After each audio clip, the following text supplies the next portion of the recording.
The program of the seminar dealt with the role of parliaments in the implementation of Agenda 2063 in the knowledge-based economy, and particularly insofar as technological advances are concerned, the so-called Fourth Industrial Revolution. The seminar looked at how parliaments can improve their efficiencies and make sure that they advance democracy through technological advances, to make sure that parliaments perform their constitutional functions effectively and efficiently. For instance, that parliaments involve people in the lawmaking processes, that parliaments involve people in their oversight functions and in their daily operations, but using technology as much as parliaments can possibly do so.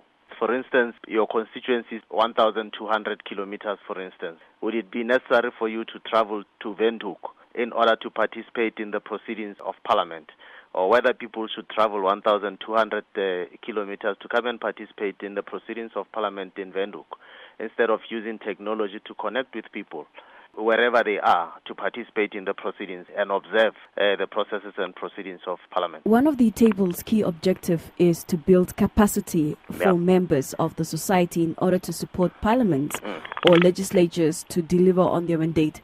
Is this a goal that can be achieved, and how can we achieve it? In order to achieve that goal, obviously you need a capacitated administration. You also need a capacitated members of parliament. So if you capacitate administration, if administration is effective, efficient, obviously the processes and proceedings of parliament will also be efficient.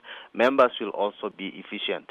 Members and administration must be willing to use technology to advance the processes and proceedings of parliament. And I have no doubt that with continuous education, with continuous capacitation of members and administration, we can achieve that goal. Given the global economic crisis where Africa is not spared, how can parliamentarians achieve optimal results? Like, for example, you mentioned that you don't necessarily need to be in the chambers all the time. But how can we achieve optimal results with limited resources? We have to use the resources that we have optimally. That would require us, obviously, to be innovative in ensuring that the little that we have assists us in achieving more.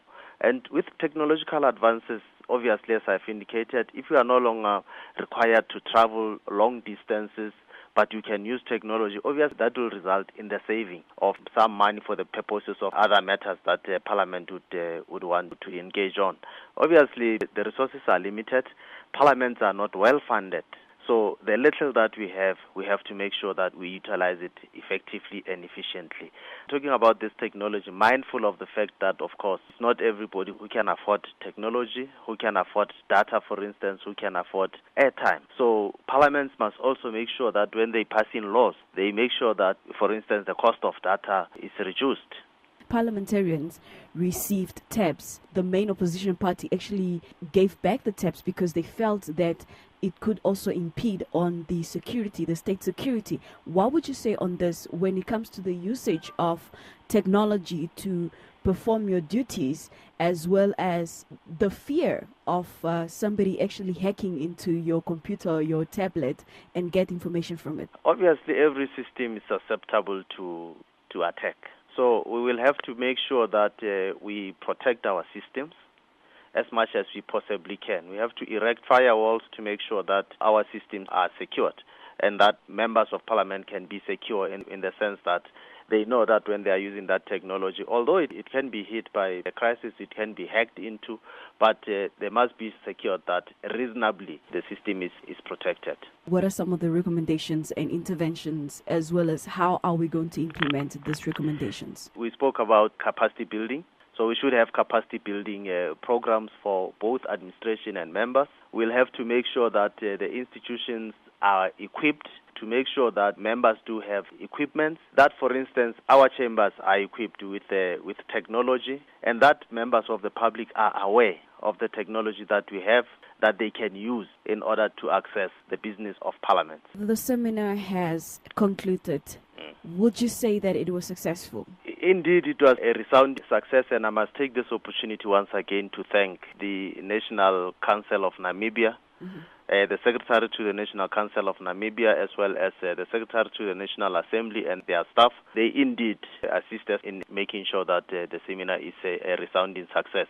And perhaps I should say this, that we will have a report emanating from the seminar, which we're going to share with our own institutions.